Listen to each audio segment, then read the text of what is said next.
जोर से हरे कृष्ण महामंत्र बोल के हरे कृष्णा कृष्णा कृष्णा हरे हरे हरे राम राम राम हरे। श्रील प्रभुपाद की जय। राधा माधव कुंज बिहारी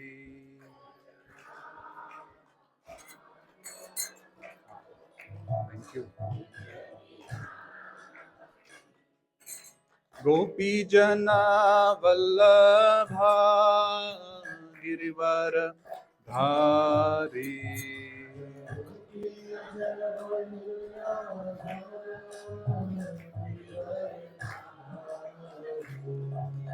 गोपी जना वल्लभा गिरिवर धारी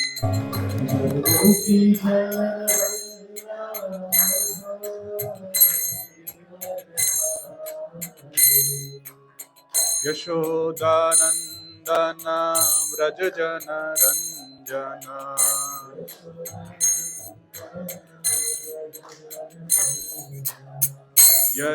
यशोदानंदन व्रज जन रंजन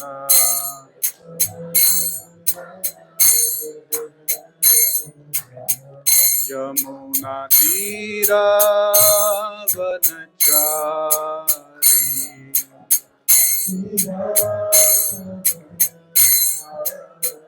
यमुना तीरा वनचारी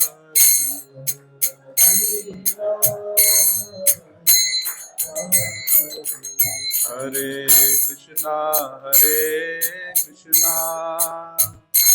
कृष्णा कृष्णा हरे हरे हरे राम राम राम हरे हरे।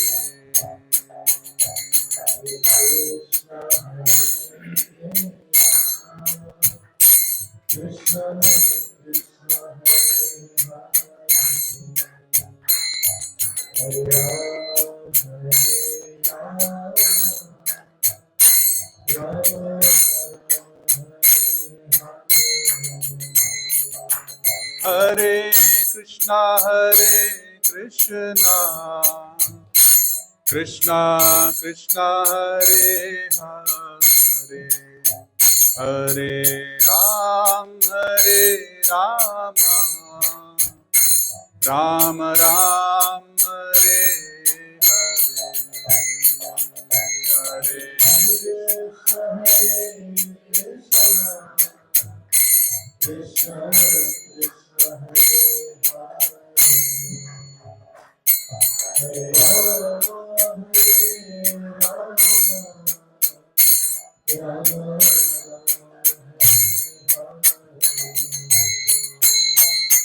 हरे कृष्णा कृष्णा कृष्णा हरे हरे हरे राम राम राम हरे हरे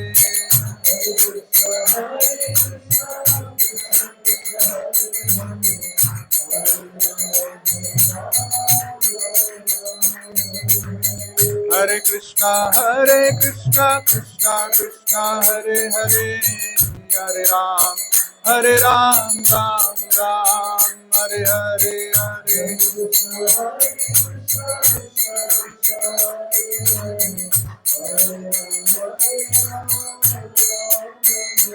हरे कृष्णा कृष्णा कृष्णा हरे हरे हरे राम राम राम हरे हरे हरे कृष्णा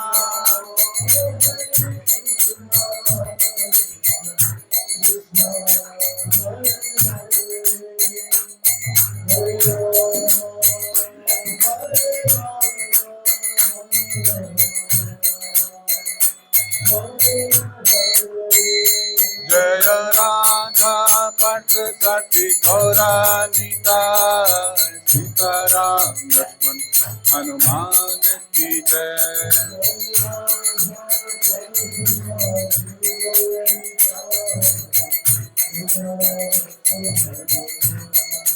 जय जय प्रभुपाद प्रभुपाद प्रभुपाद जय प्रभुपाद जय।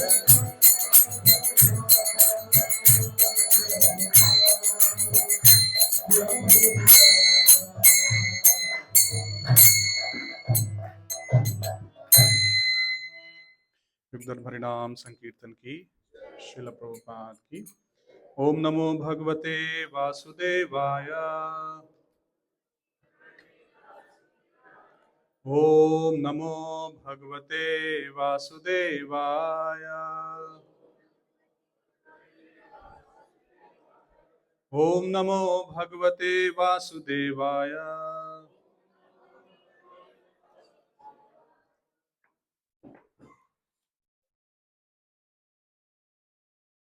ओके ठीक है। आप में से आज पहली बार कितने लोग आए हैं? First timers. ओके 3 4 ठीक है। बाकी सब पहले आ चुके हैं। आप लोग क्लासेस रेगुलर अटेंड कर रहे हैं? चलिए ठीक है।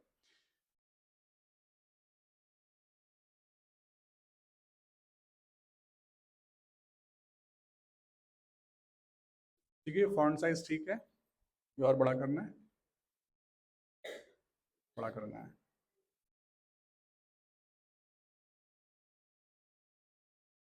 चलिए ठीक है। साथ साथ हम लोग मंगलाचरण करेंगे। ओम ज्ञानतिमिरान्धस्य ज्ञानञ्जनशलाकया चक्षुरुन्मीलितं येन तस्मै श्रीगुरवे नमः।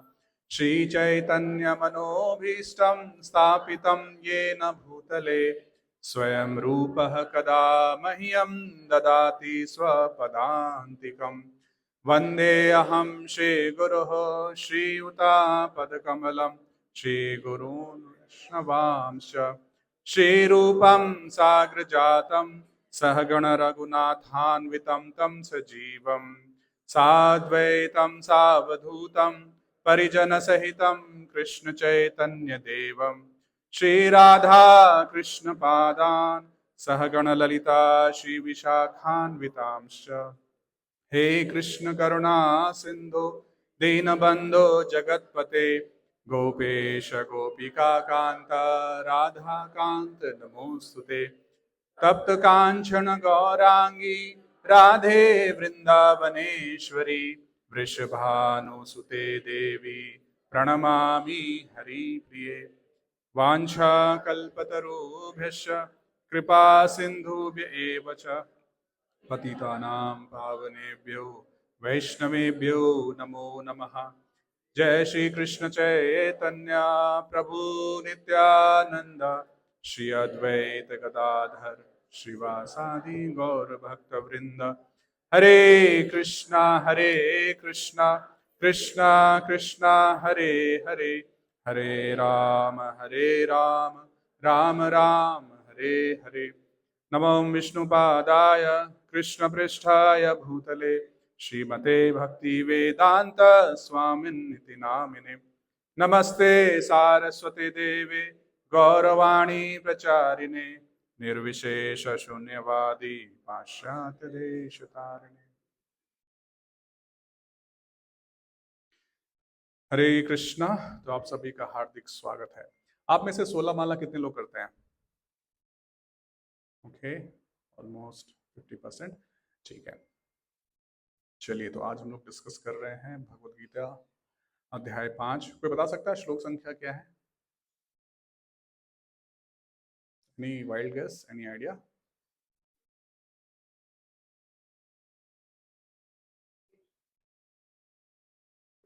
सत्रह, 18, 19, 20, 19, 21। ठीक है वेरी गुड। चलिए 21। आप में से हिंदी सभी लोग समझ लेते हैं? ठीक है। इंग्लिश कितने लोग समझ लेते हैं? ये ऐसे कोई है जो इसको इंग्लिश समझ में नहीं आता है? ओके ठीक है, चलिए तो हम लोग अध्ययन कर रहे हैं भगवत गीता अध्याय 5 और ये श्लोक संख्या आज हम 21 से प्रारंभ करेंगे। तो ये अध्याय का शीर्षक देखिए, ये क्या है? ये है कर्म योग, कृष्ण भावना भावित कर्म। तो जैसे कि आप सभी जानते हैं भगवत गीता को 18 अध्याय इसमें डिस्ट्रीब्यूट किया गया है, जिसमें पहले 6 अध्याय जो है ये कर्म योग ये हमें शिक्षा देती है, 7 से लेके 12 जो है ये हमें भक्ति योग की शिक्षा देती है, और अंतिम के 6 अध्याय 13 से 18 ये हमें ज्ञान योग की शिक्षा देती है। तो जो पहले 6 अध्याय हैं बेसिकली इसमें मैक्सिमम भगवान जो है कर्म योग बताते हैं। 6ठा अध्याय जो है ध्यान योग पर थोड़ा केंद्रित करते हैं भगवान, लेकिन अल्टीमेटली जो पूरे भगवत गीता का मर्म है या कह सकते हैं सबसे महत्वपूर्ण अंश है, वो बीच के 7 से लेके 12वें अध्याय तक होता है। तो हमने दूसरे अध्याय में डिस्कस किया था आत्मा के बारे में, तो इसे ही हम लोग जो है गुह्य ज्ञान कहते हैं, यानी कॉन्फिडेंशियल नॉलेज। ठीक है, आत्मा क्या है, शरीर और आत्मा में अंतर क्या है, परमात्मा क्या है, क्या संबंध है, इसे हम गुह्य ज्ञान कहते हैं। फिर गीता सार जो दूसरे अध्याय का शीर्षक है, उसके बाद भगवान जो है कर्म योग की शिक्षा देते हैं कि कर्म जो है वो क्या है, कितने प्रकार के हैं। अर्जुन कहते हैं कि नहीं संन्यास लेना है, कर्म करना है, समझ में नहीं आ रहा है। तो तीसरे अध्याय उस तरह से चलता है, और उसी में भगवान जो है कर्म कांड बताते हैं, निष्काम कर्म योग बताते हैं, और इस कर्म को करने में क्या परेशानी आती है, काम के बारे में, लस्ट के बारे में अंतिम बताते हैं। चौथे अध्याय में भगवान जो है, आप देखिए इसका शीर्षक ये है दिव्य ज्ञान। तो ये दिव्य ज्ञान क्या है, इसकी क्यों महत्वपूर्ण है और इसे कैसे प्राप्त किया जाता है, इस विधि के बारे में जो है चौथे अध्याय में बताया गया है।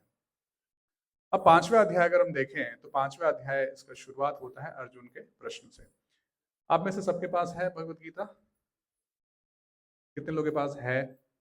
ऑलमोस्ट सभी के पास है। तो इसमें देखिए मैं थोड़ा थोड़ा ब्रीफ में आप लोगों को बताता जा रहा हूँ, थोड़ा फटाफट इसको हम लोग इसको देख सकते हैं, साथ साथ मेरे करते जाइए। ठीक है, पहला श्लोक देखिए, इसमें अर्जुन जो है प्रश्न पूछ रहे हैं, कह रहे हैं पहले आप मुझसे कर्म त्यागने के लिए कहते हैं और फिर भक्ति पूर्वक कर्म करने का आदेश देते हैं, क्या आप कृपा करके निश्चित करके मुझे बताएंगे इन दोनों में से अधिक लाभप्रद कौन है? तो इसमें अब अर्जुन जो है कंफ्यूज है, वो कह रहे हैं कि एक जगह आप कह रहे हो कि ज्ञान मार्ग से जो है सबसे जो है संन्यास लो, ज्ञान मार्ग में जो है कर्म करने की जरूरत नहीं, अपने आप सब हो जाएगा, ज्ञानी बनने का प्रयास करो।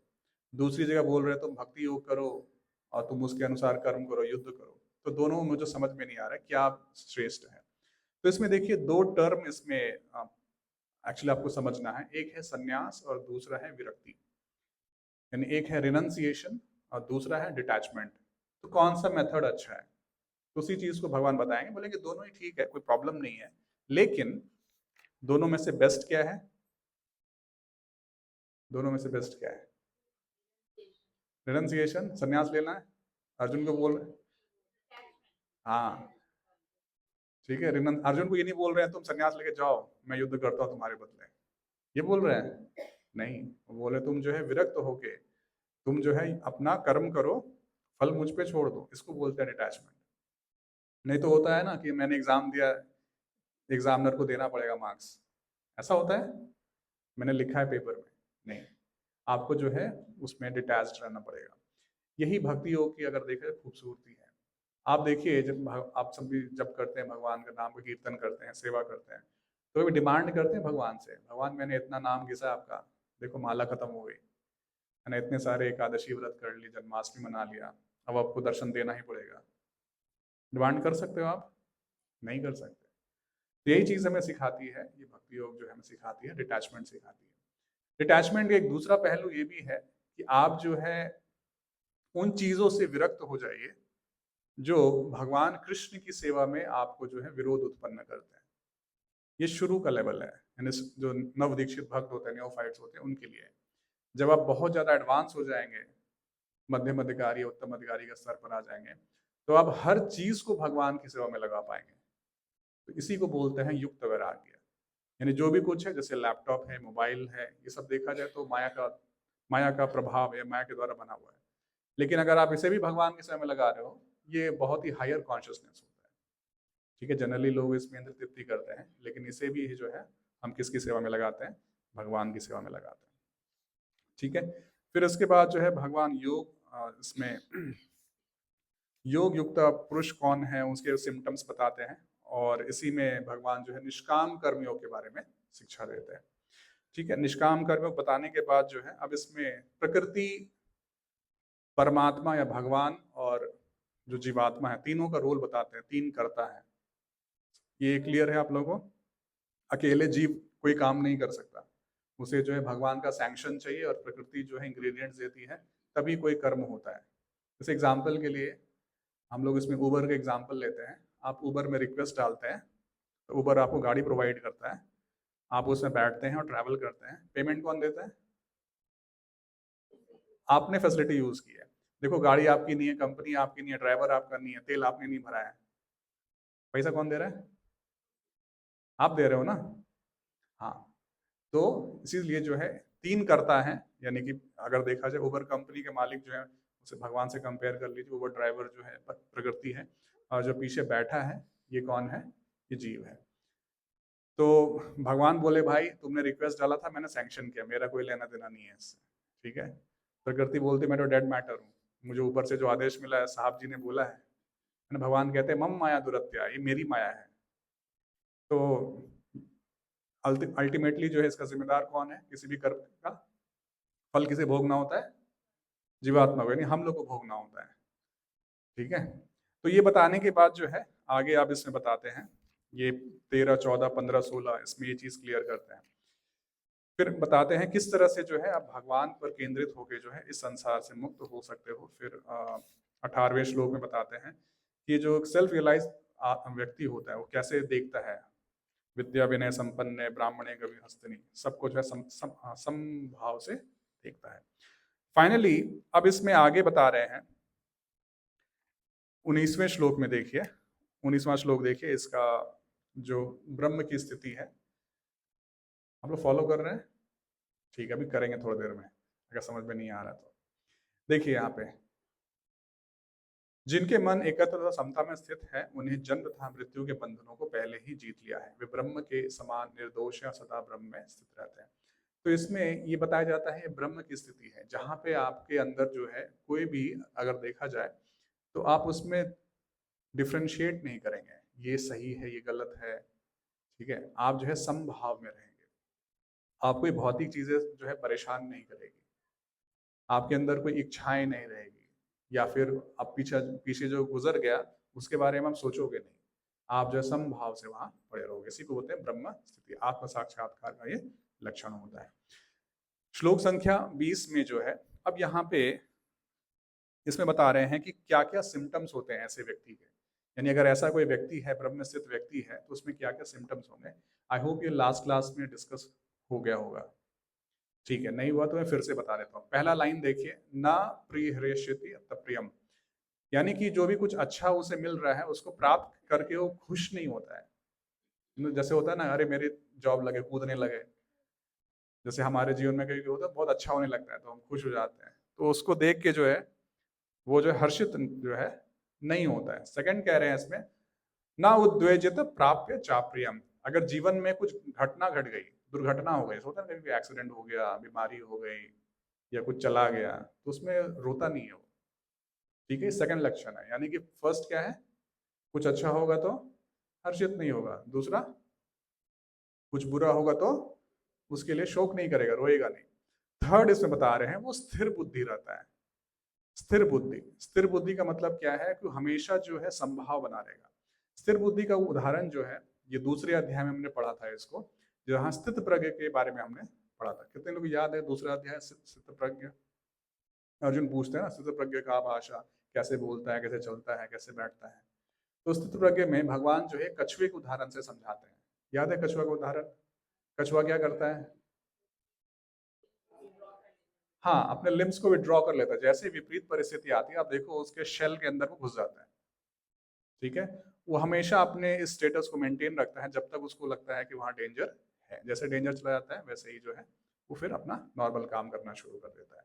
तो इसको बताते हैं कि एक योगी का मन भी ऐसा होता है, जैसे उसके सामने विपरीत परिस्थिति आती है तो मन को, इंद्रियों को वहां से हटा लेता है, लगाता नहीं है। जैसे एग्जाम्पल के लिए आप यहाँ से बाहर निकले मंदिर से, सामने राजू ढाबा है, वहाँ अभी से घेवर का सीजन है अभी, तो बढ़िया बढ़िया घेवर मिल रहा है, तो चलो यार चलते हैं एक बार घूम के आते हैं। फिर थोड़ा आगे बढ़े, वहां देखे अरे वहां तो पराठे का स्टॉल लगा है, अरे यार बारिश हो रही है, कुछ होना चाहिए गर्मा गर्म पराठे। तो जो योगी होता है ये सारे इन्वायरमेंट्स को देख के जो है विचलित नहीं होता है। नहीं तो हर नुक्कड़ पे, हर चौराहे पे कुछ ना कुछ आपको मिल ही जाएगा, बिल बोर्ड्स मिल जाएंगे, कहीं कोई कुछ कर रहा होगा, कुछ कर रहा होगा। लेकिन योगी जो है स्थिर बुद्धि रहता है, उसको पता है ये गलत है, फंसना नहीं है इसमें। फिर क्या बता रहे हैं, सम्मूढ़ो, सेकंड वर्ड देखिए, वो क्या बोल रहे हैं, असम्मूढ़ो। असम्मूढ़ो मतलब मोहरित होता, वो इल्यूजन में नहीं फंसता है। माया का जो अगर देखा जाए प्रभाव ऐसा है, माया वो चीज आपको दिखाती है जो है नहीं, ठीक है, और जो है उसको नहीं दिखाती। माया का एक सिंपल लाइन में ये चीज समझ सकते हैं। जैसे एग्जांपल के लिए कभी कभी हमें लगता है ना, अरे यार ये 3D कितना अच्छा लग रहा है, मूवी में ऐसा होता है वैसा होता है, रियलिटी में ऐसा होता है ना। लवर, प्रेमी प्रेमिका मिलते हैं, शादी होती है, हैप्पीली एंड, हैप्पीली एंडिंग, ऐसा कुछ होता है हैप्पीली एंडिंग कभी? हाँ ठीक है, ठीक है, तो इसको बोलते हैं असम्मूढ़। ये सब देख के वो फंसता नहीं हो, मोह रहित होता है। फिर कह रहे हैं ब्रह्मविद होता है। ब्रह्मविद मतलब जो भगवत विद्या को जानता है, यानी विद्या और अविद्या क्या है इसका डिफरेंशिएशन जानता है। ये विद्या है, ये अविद्या है। विद्या क्या है वैसे?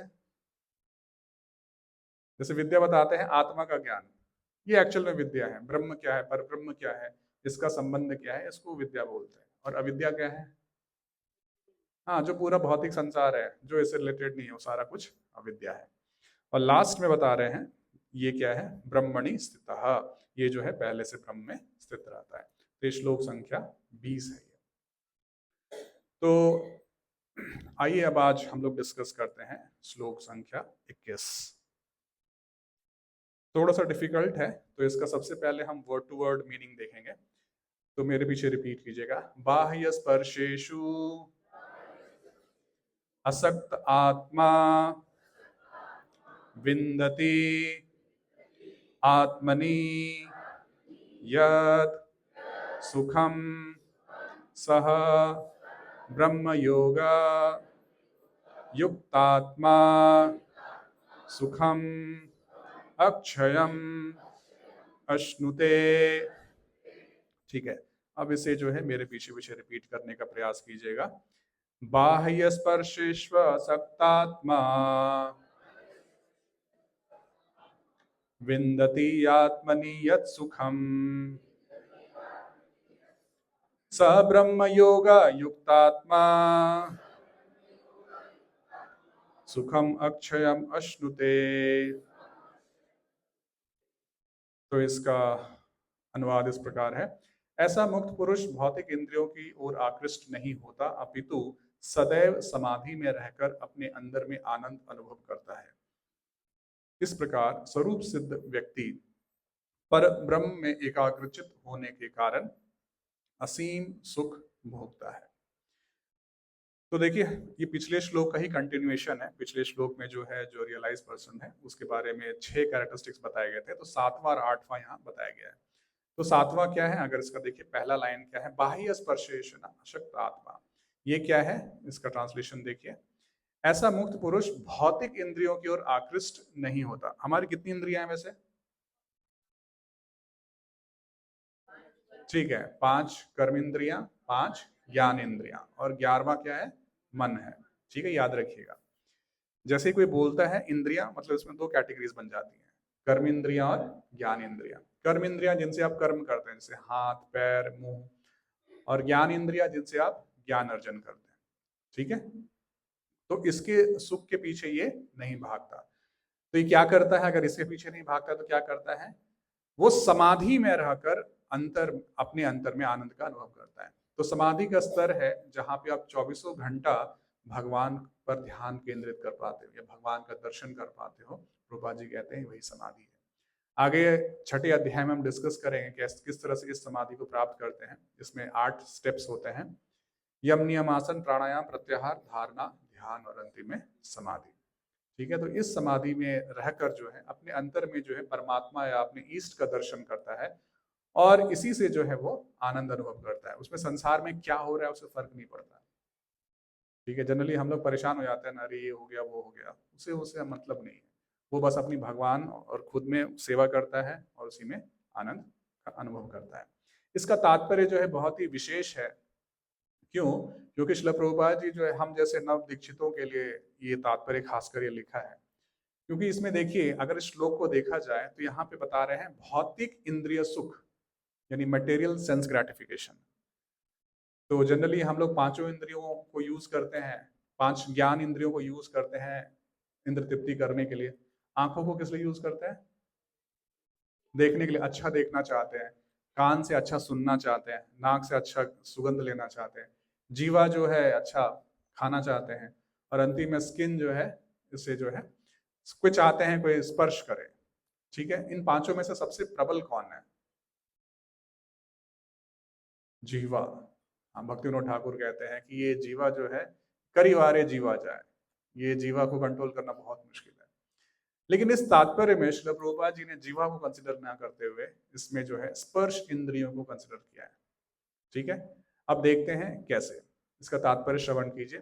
कृष्ण भावना भावित, कृष्ण भावमृत के महान भक्त श्री यामुनाचार्य ने कहा है, यद विधि मम चेतः कृष्ण पदार विंदे नव नव रस धाम युक्तम रंतुमासीत तद विधि बत नारी संगमे स्मर्यमाने भवती मुखा विकार सुष्ठु निष्ठी वनम चह। जब से मैं कृष्ण की दिव्य प्रेम भक्ति में लगकर उनमें नित्य नवीन आनंद का अनुभव करने लगा हूं, तब से जब भी काम सुख के बारे में सोचता हूं तो इस विचार पर ही थूकता हूं और मेरे होंठ अरुचि से सिमट जाते हैं।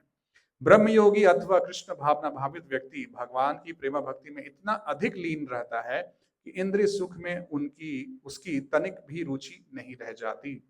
भौतिकता की दृष्टि में काम सुख ही सर्वोपरि आनंद है। सारा संसार उसी के वशीभूत है और भौतिकवादी लोग तो इस प्रोत्साहन के बिना कोई कार्य ही नहीं कर सकते।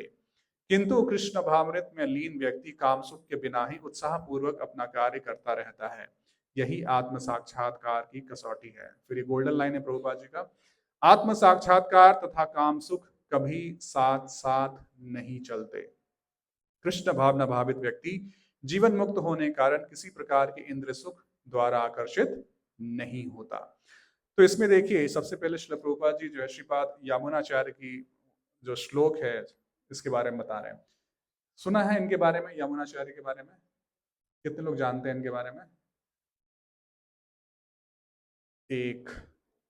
ओके, तो श्रीपाद यामुनाचार्य जो है श्री संप्रदाय के बहुत ही महान आचार्य हुए हैं। मतलब अगर हम देखें तो श्री संप्रदाय की नींव जो है उन्होंने रखी थी, और उसके बाद जो है इस चीज को श्रीपाद रामानुचार्य ने आगे इसको कैरी फॉरवर्ड किया। तो श्रीपाद यामुनाचार्य कथा जो है इनकी बहुत ही विचित्र कथा है। मतलब ऐसे ऐसे भगवान भी अपने भक्तों से परीक्षा लेते हैं, ये इनके जीवन से देखने को मिलता है। तो इनके जो है पिता बहुत छोटे थे, उसी समय गुजर गए, और इनके जो गुरु, इनके जो दादाजी थे नाथ मुनि, श्री नाथ मुनि, ये उस समय श्री संप्रदाय का देख रेख किया करते थे और इन्हीं के मार्गदर्शन में ये अपना स्कूलिंग वाला करते थे।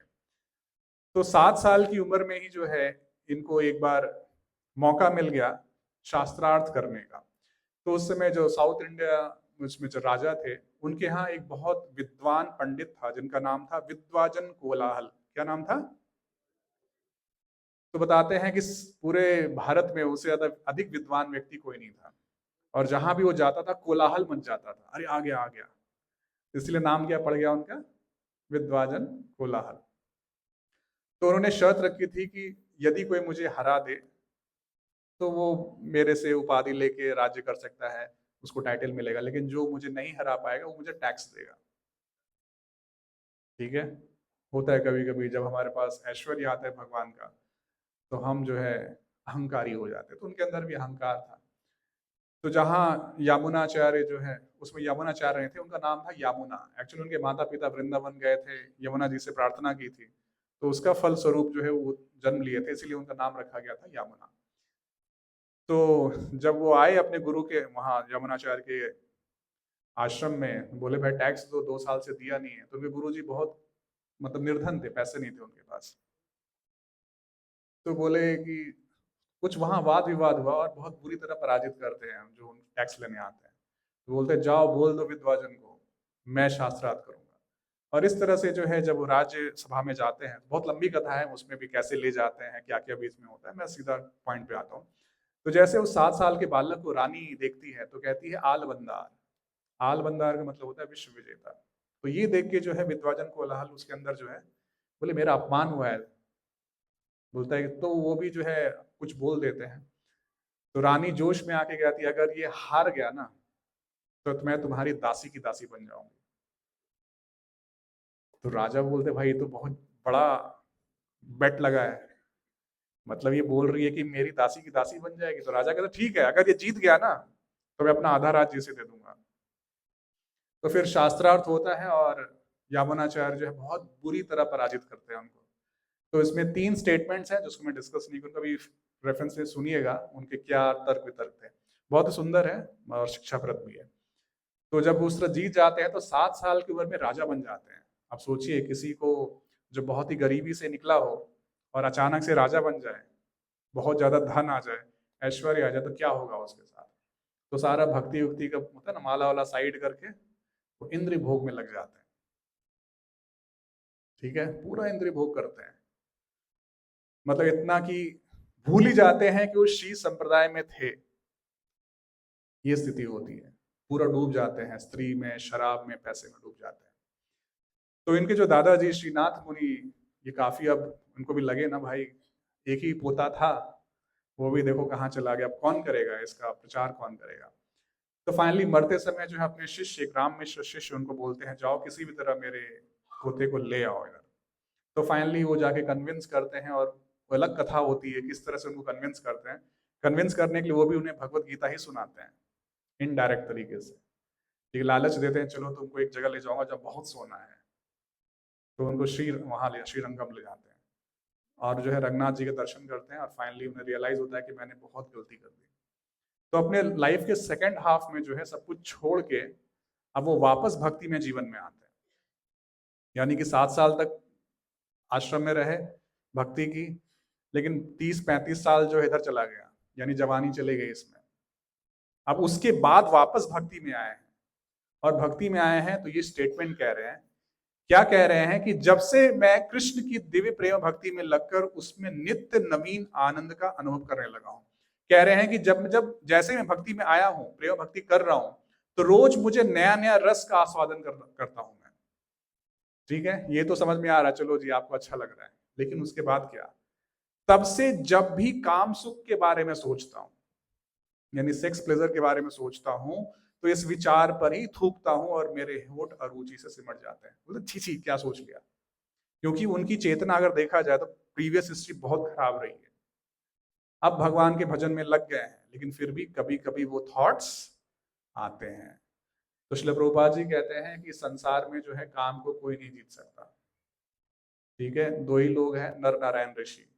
इसके अलावा अगर ये शरीर मिला है तो आपके अंदर काम, क्रोध, लोभ, मोह, मद मत्सर्य रहेगा ही रहेगा। ये शरीर छूटने पे ही जाता है। जैसे होता है ना, कोई मशीन डिजाइन की जाती है तो उसमें इनबिल्ट कुछ सॉफ्टवेयर्स डाले जाते हैं। तो वैसे ही जो है ब्रह्मा जी ने जब हमें शरीर दिया तो ये सारा चीज बना के दिया कि इसमें ये 6 अनर्थ रहेंगे ही रहेंगे। अगर मान लीजिए नहीं रहेंगे तो क्या होगा, कभी सोचा है? अगर मान लो ये अनर्थ होगा ही नहीं तो क्या होगा। शुरू में उनके कुछ प्रोडक्शन थे ऐसे जिसमें था नहीं है, जैसे 4 कुमार और नारद मुनि, सब ऐसे ही घूमेंगे, फिर सब नारद मुनि बनेंगे या 4 कुमार बनेंगे, कोई फंसेगा ही नहीं संसार में, है ना। पिताजी बोलेंगे जाओ शादी करो, बोले थैंक यू वेरी मच आपने जन्म दिया, लेकिन जीवन का ये उद्देश्य नहीं है। जीवन का उद्देश्य भगवान का भजन करना, वहीं प्रणाम करेंगे, ब्रह्मचारी बन के निकल जाएंगे। तब इसीलिए उसके बाद से ना सोचा भाई गलती कहाँ हो गई मुझसे।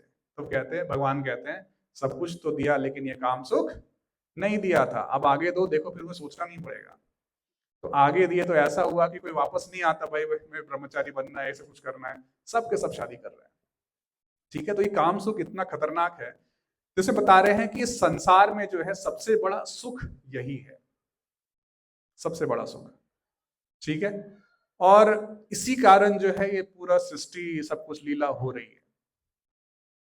तो अब इसमें आप में से मैक्सिमम कोई है ऐसा जो ब्रह्मचारी आश्रम में, यानी शादी नहीं हुई किसी की?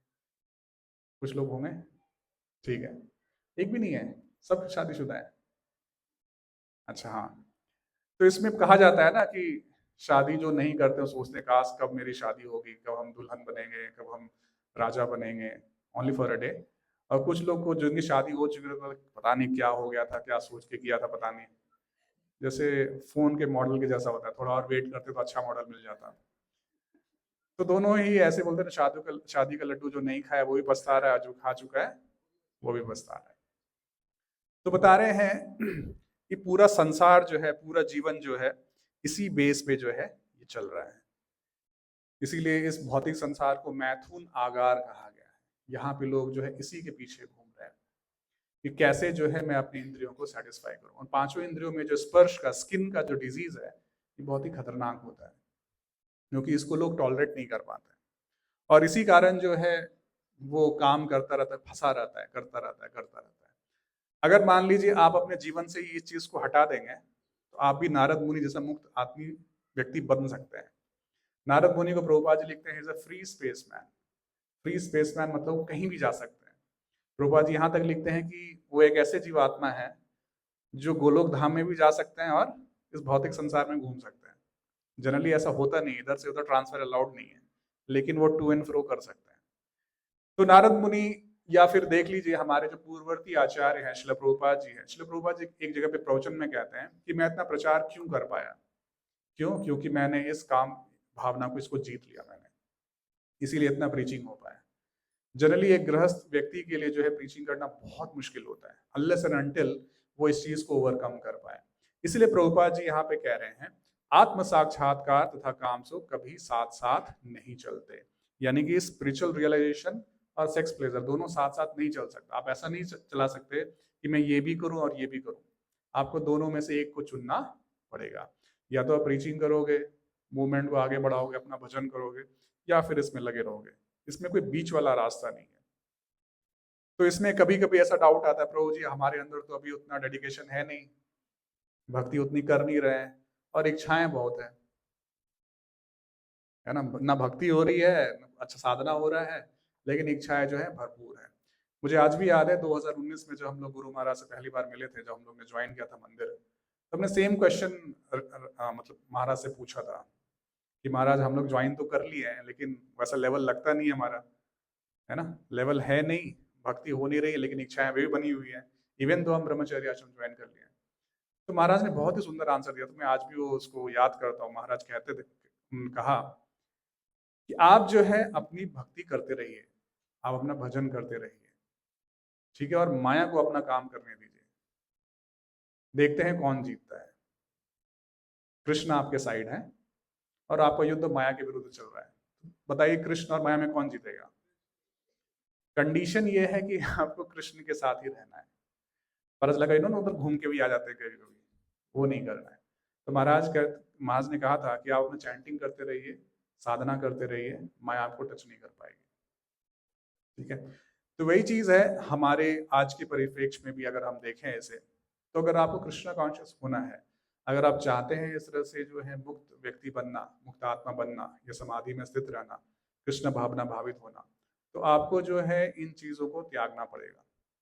श्रील भक्तिविनोद ठाकुर जो है शरणागति के 6 लक्षणों बताते हैं। अनुकूल से संकल्प, प्रतिकूल से वर्जनम। जो चीजें आपके लिए प्रतिकूल है उसको त्याग दीजिए, और जो अनुकूल है, फेवरेबल है, उसे क्या कीजिए, एक्सेप्ट कीजिए अपने भक्ति में, जीवन में, ठीक है। तब जाके जो है फाइनली आप जो है भगवान को प्राप्त कर पाएंगे, ठीक है। अब इसका अगला श्लोक जो है 22वां, ये बहुत ही इंपॉर्टेंट वर्ड्स है इस अध्याय का। ये थोड़ा सिंपल है, मेरे पीछे रिपीट कीजिए। ये ही संस्पर्शजा भोगा दुःख योनय एव ते आद्यवन्तः कौन्तेय न तेषु रमते बुधः। तो उसमें कह रहे हैं बुद्धिमान मनुष्य दुख के कारणों में भाग नहीं लेता, जो कि भौतिक इंद्रियों के संसर्ग से उत्पन्न होता है। हे कुंती पुत्र, ऐसे भोगों का आदि तथा अंत होता है, अतः चतुर व्यक्ति उनमें आनंद नहीं लेता। तो आप में से कितने लोग बुद्धिमान व्यक्ति हैं? नहीं, ठीक है, गलत क्वेश्चन पूछ दिया। आप में से कितने लोग बुद्धिमान बनना चाहते हैं? चलिए, तो ये श्लोक आप लोग के लिए है, ठीक है। ओके, तो बुद्धिमान व्यक्ति बनने के लिए क्या है, इसमें कह रहे हैं इसका जो कीवर्ड है, देखिए मैंने इसको हाईलाइट किया हुआ है, वही संस्पर्शजा। तो इसमें कह रहे हैं जो भौतिक इंद्रियों के स्पर्श से उत्पन्न होता है, यानी कि इसमें ज्ञान इंद्रिया जो है, 5 ज्ञान इंद्रिया, आंखों से अच्छा देखना चाहते हैं, कानों से सुनना चाहते हैं इत्यादि। तो इसके तात्पर्य में श्रील प्रभुपाद जी बहुत अच्छा छोटा सा लेकिन टू द पॉइंट तात्पर्य बोलते हैं। भौतिक इंद्र से सुख इंद्रियों के स्पर्श उद्भूत है जो नाशवान है, क्योंकि शरीर स्वयं नाशवान है। तो कोई कहता है ना, संसार को दुखालय बोला गया और अशाश्वतम बोला गया है। ये संसार दुख का आलय है, दुख का घर है, और क्या अशाश्वतम, टेम्पररी है, नाशवान है। क्यों? क्योंकि संसार खुद ही टेम्पररी है, हमारा शरीर खुद ही टेम्पररी है। ये खत्म होगा तो सुख दुख भी खत्म होगा। आगे कह रहे हैं, मुक्त आत्मा किसी नाशवान वस्तु में रुचि नहीं रखता। दिव्य आनंद के सुखों की से भली भांति अवगत वो भला मिथ्या सुख के लिए क्यों सहमत होगा। पद्म पुराण में कहा गया है, रमन्ते योगिनो अनंते सत्यानंद चिदात्मनि इति राम पदे नासो परम ब्रह्म भी धीयते। योगी जन परम सत्य में रमन करते हुए अनंत दिव्य सुख प्राप्त करते हैं, इसीलिए परम सत्य को भी राम कहा जाता है। श्रीमद् भागवतम 5.5.1 में कहा गया है, नायम देहो देह भाजान लोके कष्टान कामान अर्हते विडभुजांगे तपो दिव्यम पुत्र का ये न सत्वम शुद्धे तस्मात् ब्रह्म सौख्यंत अनंतम। हे पुत्रों, इन मनुष्य योनि में इंद्र सुख के लिए अधिक श्रम करना व्यर्थ है। ऐसा सुख तो सूकरों को भी प्राप्य है, इसकी अपेक्षा तुम्हें इस जीवन में तप करना चाहिए जिससे तुम्हारा जीवन पवित्र हो जाए और तुम असीम दिव्य सुख प्राप्त कर सको। अतः जो यथार्थ योगी या दिव्य ज्ञानी हैं, वे इंद्र सुखों की ओर आकृष्ट नहीं होते, क्योंकि ये निरंतर भवरों के कारण है। जो भौतिक सुख के प्रति जितना ही आसक्त होता है, उसे उतना अधिक भौतिक दुख मिलता है। ठीक है, प्रभुपाद जी का लास्ट लाइन फिर से पढ़ देता हूँ। जो भौतिक सुख के प्रति जितना ही आसक्त होता है, उसे उतना ही अधिक भौतिक दुख मिलता है। तो ये बहुत ही फेमस श्लोक है, यही संस्पर्शजा भोगा दुख है बते। इसमें कह रहे हैं, इसमें भगवान जो है डिस्कस कर रहे हैं कि हमें दुख मिलता ही क्यों है, इसका कारण क्या है। ठीक है, तो इसका कारण बता रहे हैं, क्योंकि हमने क्या किया है, इस भौतिक इंद्रियों के माध्यम से हम इंद्र तृप्ति करना चाहते हैं, इसीलिए हमें क्या मिल रहा है, दुख मिल रहा है। अब इसको ऐसे समझिए, इसमें भौतिक इंद्रियां भी दोषी नहीं है। कैसे ये दोषी नहीं है? जैसे आप आंख को दोष नहीं दे सकते, तुमने देखा क्यों भाई, से भगवान ने बनाया तो देखेगा ही। ठीक है, कान में साउंड जाएगा ही, जीवा टेस्ट करने की इच्छा होगी। तो सब जो है एक तरह से देखा जाए तो भगवान ने ये रिसीवर्स बनाया हमारे, जैसे कि फोन में अपना रिसीवर होता है, सिग्नल्स को रिसीव करता है ना, फ्रीक्वेंसी उसके पर्टिकुलर इलेक्ट्रोमैग्नेटिक रेडिएशंस जो आते हैं उसको रिसीव करता है, सबका अपनी अपनी फ्रीक्वेंसी होती है।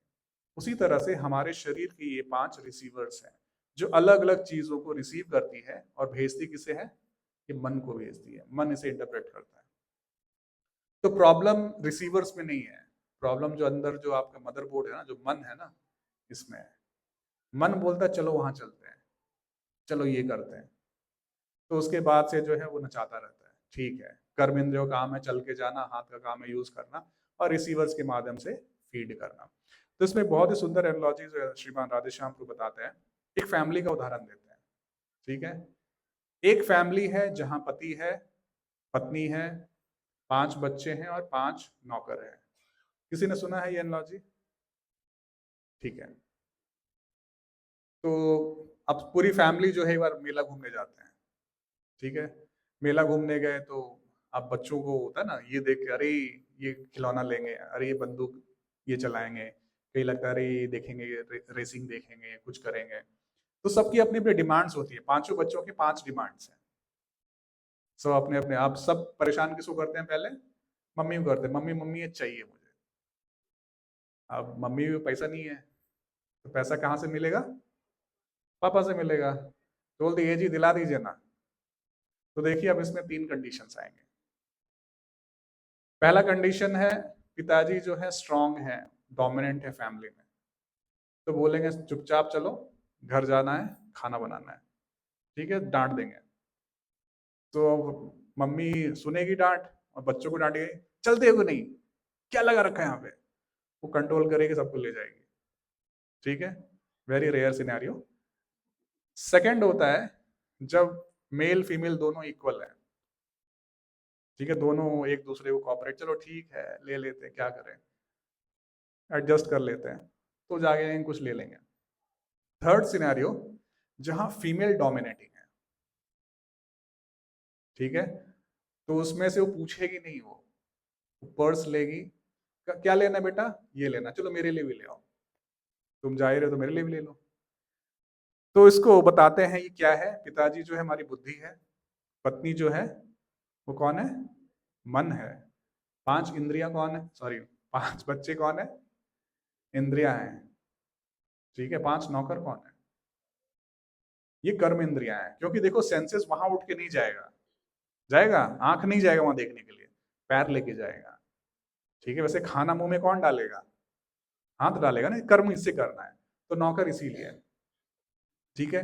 तब देखिए ऐसे सोचिए, जिसका बुद्धि कमजोर है, मन हावी है, वो तो डूबेगा ही डूबेगा, डूबेगा ना।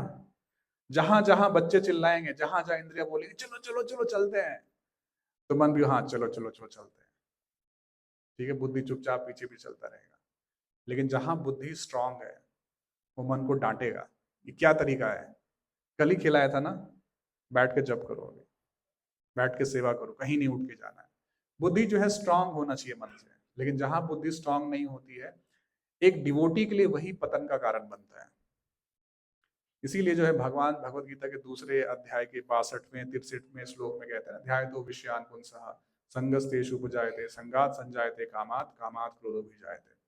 यानी कि सबसे पहले जो है इंद्रियां आकर्षित होती है किसी से, ध्यान करती है, उसका मन ध्यान करता है, अरे वहां छोले भटूरे तो बहुत अच्छे मिलते हैं उस मेले में, वहां चलते हैं, ठीक है, उसे आसक्ति होती है, आसक्ति से उसे प्राप्त करने की इच्छा होती है, काम इच्छा बढ़ जाती है, और काम से क्रोध उत्पन्न होता है। क्यों क्रोध उत्पन्न होता है,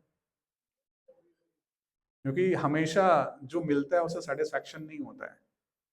जैसे एग्जाम्पल के लिए, जैसे मुझे पता नहीं आज का मेनू क्या है, मान लीजिए बाहर जाने से आपको बहुत बड़ा फीस्ट ऑर्गेनाइज किया गया, 12-13 आइटम्स हैं, इमेजिन कीजिए, ठीक है नहीं, मैं पहले क्लियर कर रहा हूँ, इमेजिन कीजिए बाहर जाके आपको बहुत हैवी फीस्ट मिलने वाला है, आप बैठ भी गए हैं, आपके सामने जो है अन्नकूट आपने बना लिया अपना बहुत बढ़िया से, और लास्ट में होता ना कि कोई फीस्ट जो है मीठे के बिना पूरा नहीं होता, तो आपको जो है गर्मा गर्म गुलाब जामुन सर्व किया गया, ठीक है, आप आराम से एक ऐसे करके चम्मच से बाइट लेके खाए, हाँ आनंद आ गया आज तो, है ना, ये होता है फीस्ट।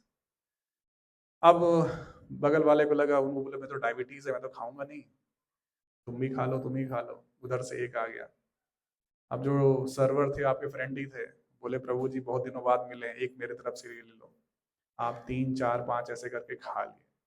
अब क्या है, आपका पूरा कोटा फुल हो चुका है, यहाँ तक आ चुका है। अब इसमें कोई छठा व्यक्ति आए और आपको बोले प्रभु जी गुलाब जामुन खाएंगे, क्या बोलोगे आप उसे,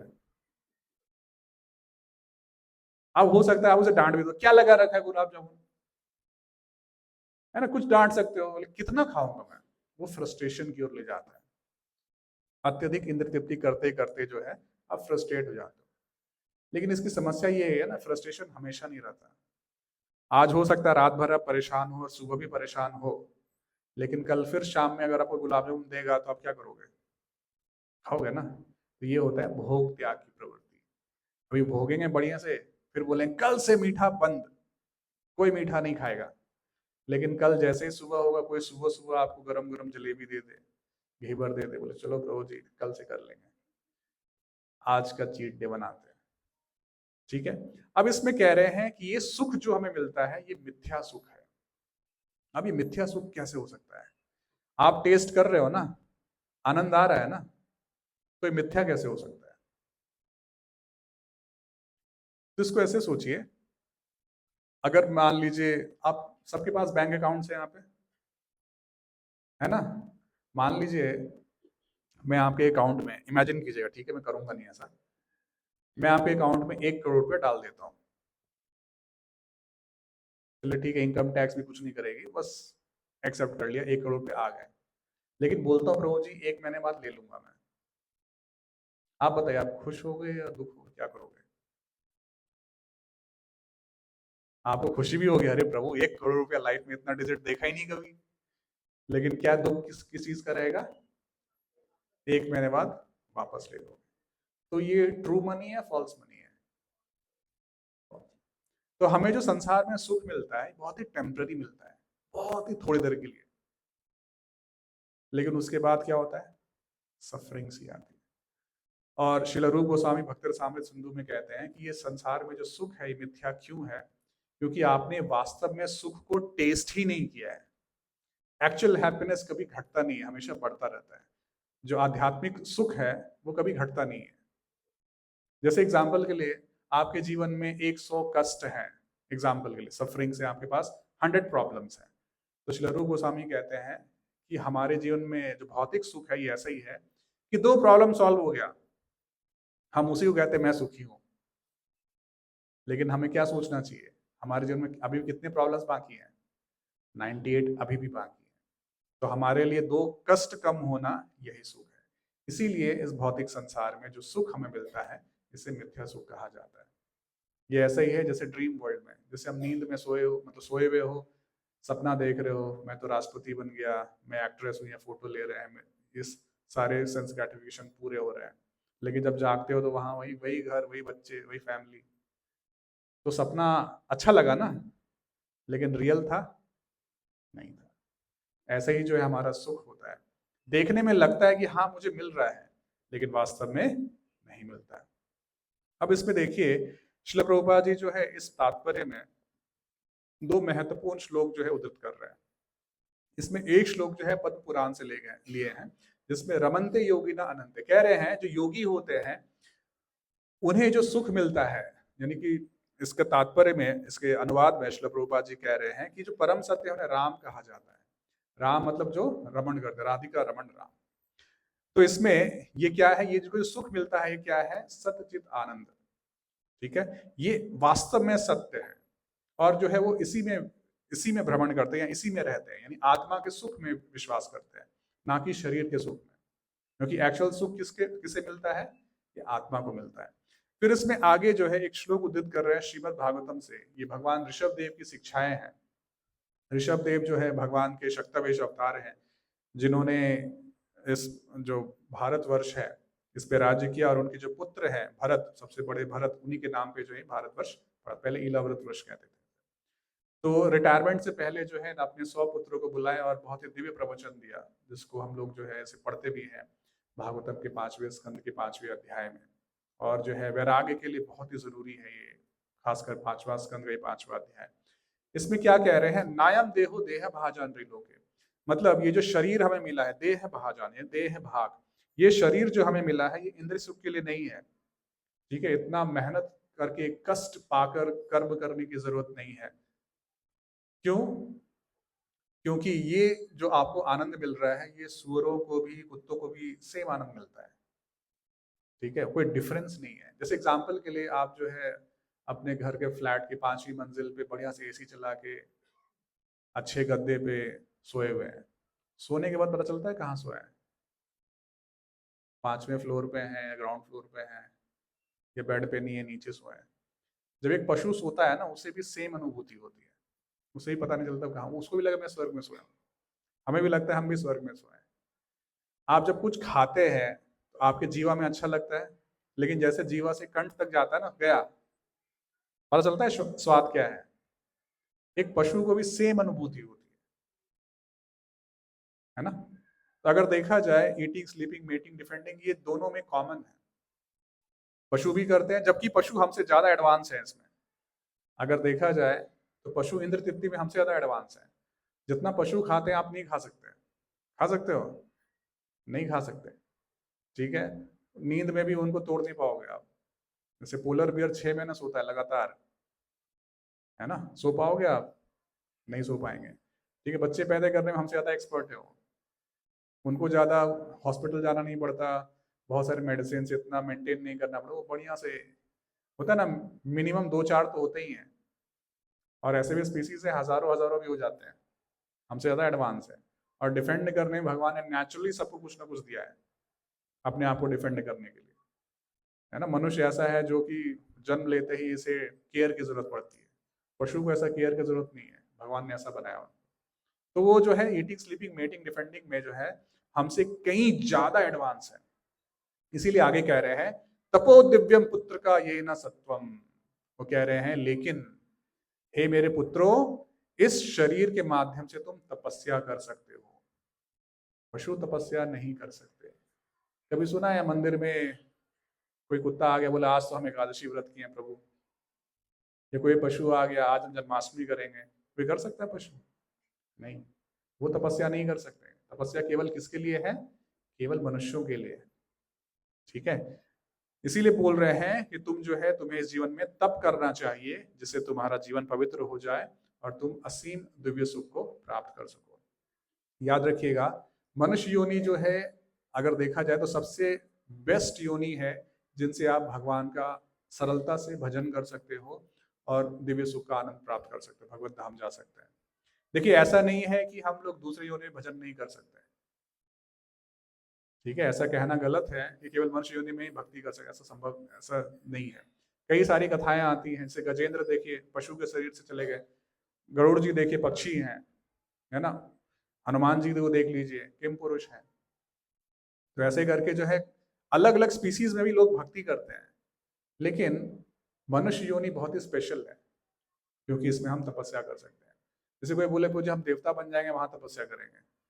अब मान लीजिए आपके यहाँ कोई डीजे चलाते और आपको बोले चलो मुझे एक एक ड्रिंक हो जाए, फिर बोलो मुझे बैठ के माला करेंगे क्या? कर लोगे माला? वहां अप्सराओं का डांस देखेंगे, सोमरस पान करेंगे, कौन करेगा माला? वहां बहुत मुश्किल होता है। इसीलिए देवता की योनि में और नीचे के लोगों में जाएंगे तो वहां तो आपको बस कैसे बदला लें, कैसे राज्य करें, अनर्थों में घुसे रहेंगे, भगवान का भजन नहीं हो पाता है। तो मनुष्य योनि जो है सबसे बेस्ट योनि है। इसीलिए यहाँ पे भगवान ऋषभ देव जो कह रहे हैं कि तुम्हें क्या करना चाहिए पुत्रों, तुम्हें जो है अपना जीवन तपस्या में बिताना चाहिए जिससे तुम्हारा जीवन जो है पवित्र हो जाए और फिर जाके तुम जो है ब्रह्म सुख को प्राप्त कर सको। ठीक है, तो इसमें आगे बता रहे हैं कि जो लोग योगी होते हैं वो इंद्र सुखों की ओर आकृष्ट नहीं होते, उन्हें समझ में आ जाता है ये जो है ना सेंसेस के कारण है, ये देहात्म बुद्धि के कारण है, ये मैं और मेरा ऐसे कारण है। इसीलिए अगर आप जो है इससे ऊपर उठ जाएंगे तब इस भव रोग जो है इससे निकल पाएंगे। और ये चीज प्रभुपाद जी बेंचमार्क यहाँ पे कह रहे हैं कि जो जितना ज्यादा अटैच्ड होता है ना हैप्पीनेस से, उसे उतना ही दुख मिलता है। जितना अधिक आसक्ति होगी उस चीज से वो उतना अधिक दर्द देगा आपको। जैसे जब माता पिता अपने बच्चे से बहुत आसक्त होते हैं, बहुत अटैच्ड होते हैं, तो वही बच्चा उन्हें दुख देता है ना। वो थोड़ा सा भी कुछ करेगा तो आपको हर्ट होगा, अरे बोल कैसे दिया। बाद में जाके आपको ना चुन के किसी और को चुनेगा तो आपको बहुत दुख होगा। और जो माता पिता पहले से भी रखते हैं, हाँ जी जो करना है कर लो, तो उसको कोई फर्क नहीं पड़ता। क्यों? क्योंकि उतना ज्यादा अटैच्ड नहीं है। तो इन दो श्लोकों के माध्यम से भगवान हमें ही शिक्षा दे रहे हैं कि सबसे पहले जो आप तो है योगी बनिए और योगी बनने के लिए सारे एक्टिविटीज जो है कीजिए, खासकर जो है काम सुख इस पे विजय प्राप्त कीजिए। तो किसी ने पूछा प्रभु जी आपने पहले बताया कि इसमें कोई विजय प्राप्त नहीं कर सकते, तो क्या किया जाए? तो उसमें कहते हैं कि इसे टॉलरेट करना चाहिए। जैसे भगवान भगवद गीता के दूसरे अध्याय के 14वें श्लोक में कहते हैं मात्रा स्पर्शास्तु कौन्तेय। ठीक है, आपको सुख और दुख को क्या करना है? टॉलरेट करना है। गर्मी सर्दी सुख दुख मान अपमान हानि लाभ, इसको टॉलरेट करना ही आएगा। जैसे एग्जाम्पल के लिए अभी यहाँ पे एसी चल रहा है, अच्छा लग रहा है, बाहर जाएंगे गर्मियाँ, आप बोल सकते हो बाहर भी एसी लगाओ, नहीं अभी थोड़े दिन बाद ठंड आ जाएगी, फिर ठंड में आप बोलोगे ब्लोअर चलाओ। ये सीजन्स आएंगे जाएंगे, आपको अपने आप को इक्विपाइज रखना है। ठीक है, ये आपको परेशान करेंगे, ये काम सुख परेशान करेगा, लेकिन आपको नहीं जाना है, आपको नहीं फंसना है। जैसे कछुए क्या करता है, अपने आप को सिकुड़ लेता है, अपने सारे लिम्स को वैसे सिकुड़ना है। फिर बोले प्रभु जी हमेशा ना बोलेंगे कभी तो फंसेंगे ना। जैसे कितनी बार मना करोगे, एक बार दो बार तीन बार। इसीलिए भगवान जो है आगे इसी कछुए के एग्जाम्पल के बाद 59वें श्लोक में बोलते हैं कि तुम्हें क्या करना पड़ेगा, हायर टेस्ट डेवलप करना पड़ेगा ना, उच्च स्वाद। इसी में जिसका जो 21वां श्लोक है उसमें कह रहे हैं कि जो लोग जो कृष्ण भावनामृत व्यक्ति होते हैं वो काम सुख में लीन हुए बिना ही जो है पूरा अपना कार्य करते रहते हैं, यानी इतना ज्यादा इंगेज रहते हैं सर्विस में कि उन्हें इसके बारे में सोचने का ही मौका नहीं मिलता। जैसे वैकुंठ के एटमॉस्फेयर कह लीजिए, गोलोक वृंदावन में कह लीजिए, ऐसा नहीं है कि वहाँ काम भावना नहीं है, वहाँ भी है, लेकिन क्या है वो लोग इतना ज्यादा भगवान की सेवा में डूबे हुए हैं, इसके बारे में एक मोमेंट के लिए भी सोच नहीं पाते हो कि ऐसा भी कुछ करना है। तो अपने आप को इतना बिजी रखिए, इतना बिजी रखिए कि आपको इसके बारे में सोचना ना पड़े। खासकर बताते हैं इसमें कि एक भक्त को जो है, भक्त की नींद ऐसी होनी चाहिए कि लेटे और नींद आ जाए। मतलब अगर मान ले खुले आकाश में सोए हैं तो तारे कितने हैं, 1 2 3 बस जाते जाते सो जाए, इतना थका होना चाहिए, तो आपको काम भावना नहीं जगाएगा। और इसमें प्रैक्टिकल सॉल्यूशंस हैं। ये सारी चीजें तब आती हैं जब हम लोग जो है खासकर सोशल मीडिया इस सब में ज्यादा डूबे रहते हैं। तो इसे सबसे बेस्ट सोल्यूशन है, एक प्लान बनाइए कि रात में जो है इतने बजे के बाद नो सोशल मीडिया। कोई इमरजेंसी कॉल आएगा ना तो पहुंच जाएगा आप पर मैसेज, आप उसकी चिंता मत कीजिए। और कोशिश कीजिए रात में जो है कृष्णा बुक, जैसे प्रभुपाद जी कहते हैं, कृष्णा बुक पढ़ के सोइए। तो क्या होता है, इन सारे जो थॉट्स हैं, विचार हैं, ये जो है धीरे धीरे खत्म होना शुरू होते हैं। या फिर नरसिंह आरती, बहुत लोग नरसिंह कवच भी पढ़ते हैं, तो इट्स योर चॉइस।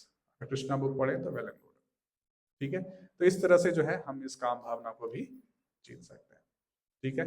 आगे इसी को हम लोग कंटिन्यू करेंगे श्लोक संख्या 23 से, जिसमें आगे बताएंगे कि इस दुखालय संसार को सुखालय कैसे बनाया जा सकता है।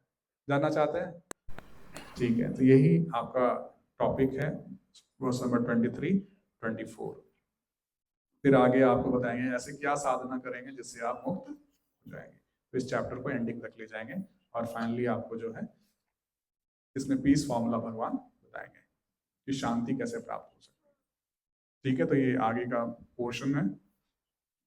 तो आई होप समय हो गया है, हम 1 2 प्रश्न ले सकते हैं, किसी कोई प्रश्न है तो पूछ सकते हैं।